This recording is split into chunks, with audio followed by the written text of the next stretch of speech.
आणि यानंतर बातमी औरंगाबादमध्ये औरंगाबाद सिल्लोड रस्त्यावरची घटना आहे। पाथरी पुलावरनं गिरिजा नदीमध्ये एक टेम्पो उलटलेला आहे आणि या टेम्पोमध्ये 20 ते 22 लोक असल्याची माहिती मिळते आहे। कृष्णा केंडे आपल्या सोबत आहेत। कृष्णा, बचाव कार्य सुरू आहे का? काही माहिती मिळते का लोकांबद्दलची?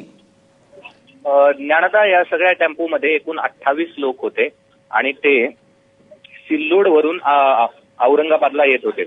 रस्त्याच्या मध्ये गिरिजा नदी आहे, पाथरीचा पूल म्हणून तिथे ओळखला जातो। या पाथरी पुलावरती हा टेम्पो जो आहे तो पाण्यामध्ये पडलेला आहे।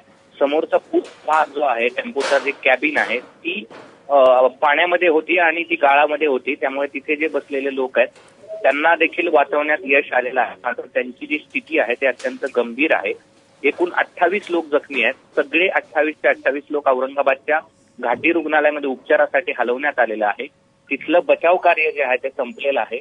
मात्र या सगळ्या अपघातामध्ये 3 लोकांची स्थिती जी आहे ते अत्यंत बिकट आहे, कारण हा सगळ्या टेम्पोचं कॅबिन जे आहे ते चिखलात गेलं होतं। मात्र यांना लवकर बाहेर काढण्यात आल्यामुळे त्यांची वाचण्याची शक्यता आहे, मात्र त्यांची स्थिती अत्यंत गंभीर आहे आणि हे सगळे देवदर्शनासाठी गेलेले होते। हा गुरुपौर्णिमा देवदर्शनासाठी गेले होते। हा अपघात झालाय। ज्ञानदा। कृष्णा, ताजे अपडेट जाणून घेत राहू। तुर्तास धन्यवाद या माहितीबद्दल।